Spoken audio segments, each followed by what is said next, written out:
Hi, my name is Vanessa Leck. Thank you for joining us today. With me today, I have Dwayne Kimball. I'm a big fan of his from his YouTube channel. Very popular, by the way. And if you're a veteran or a military spouse or someone in the military community, like an active duty service member, you might want to check it out because it is interesting, if nothing else. I've learned quite a lot. Even though many of the videos don't apply to me, I found them to be interesting, especially some of the testimonial videos where I get to listen to other military veterans' life stories.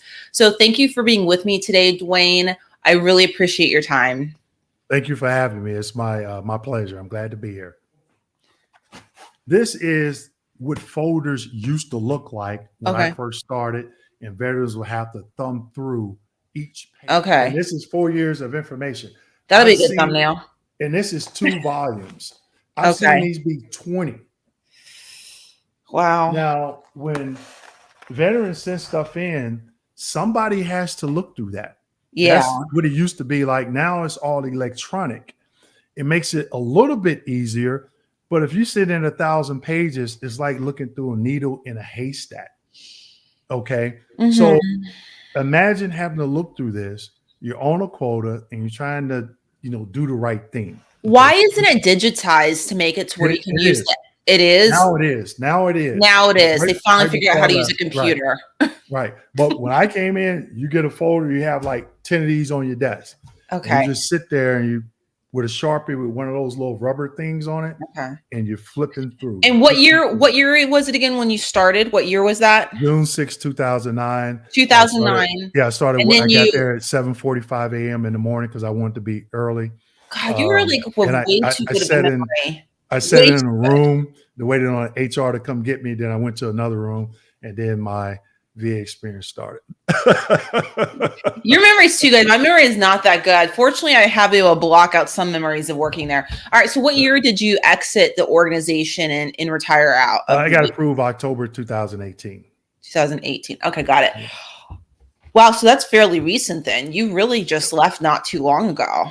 Yeah. That's very recent. Yeah. Much more recent. And I felt bad. I felt bad because I always felt like I was a liberator.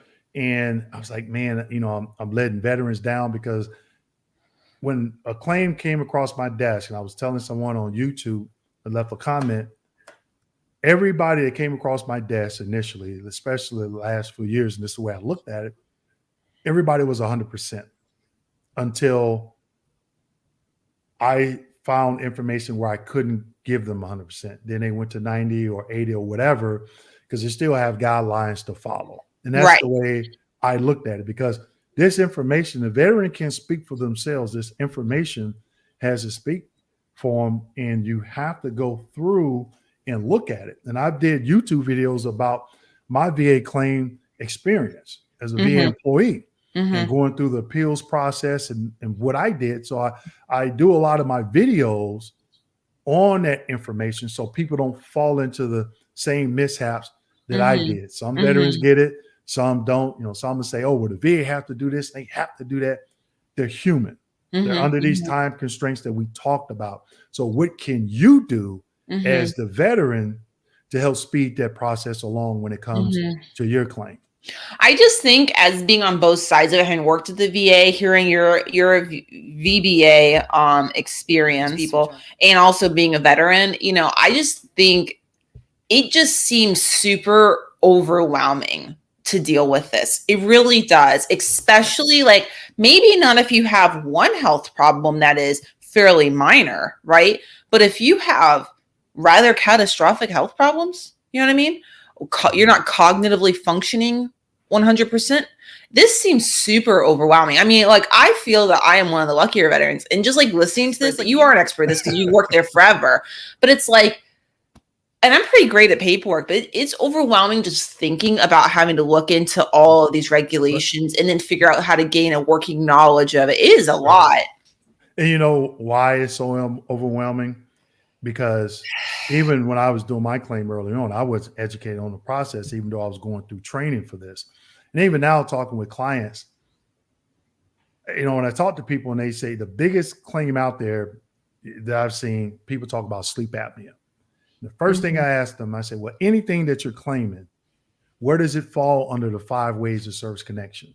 And you would be amazed of how many veterans don't even know what the 5 ways of service connection is. Now, it's actually one more, 6, like an 1151 claim that you would see more so on the VHA side. But the main ones that a lot Which of is veterans, malpractice, right? yeah, there you I go. just learned about this recently. I found out by accident. Yeah. So they don't understand what the 5 ways of service connection is. So they say, oh, I went to VHA, went to the hospital, which is under VHA, and I got diagnosed. Oh, let me go over here on VBA side and file a claim. Well, it doesn't work that way.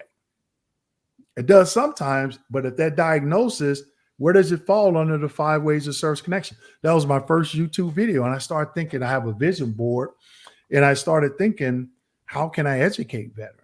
You know, I don't want to represent veterans. I don't want to advise them. I want to educate them. And that's what my business does. And if you look at my YouTube channels, back last September, I did a 5-part video, 5 videos back to back from start to finish of how you do the claim process works. And those videos don't get a lot of watch time. And I'm like, that's the blueprint. We just finished our first annual veteran town hall, those 5 videos. And I was like, you know, how can I explain this process? And so I thought that the videos would get more views because I'm like, this is sort of like the blueprint. Like, hey, you know, this is the claims process. Step 1, step 2, step 3, step 4, step 5. And along the way, I talked about some of the things, some of my pitfalls. So we just wrapped up our first annual veteran town hall event. The first event was asking veterans questions. What are some of the issues that you're having, that you're seeing within the VA? You know, getting feedback from them. The second one, I get a lot of people say, hey, man, I watched all your videos. So I want to test that knowledge. So I did a quiz, a 30-question quiz.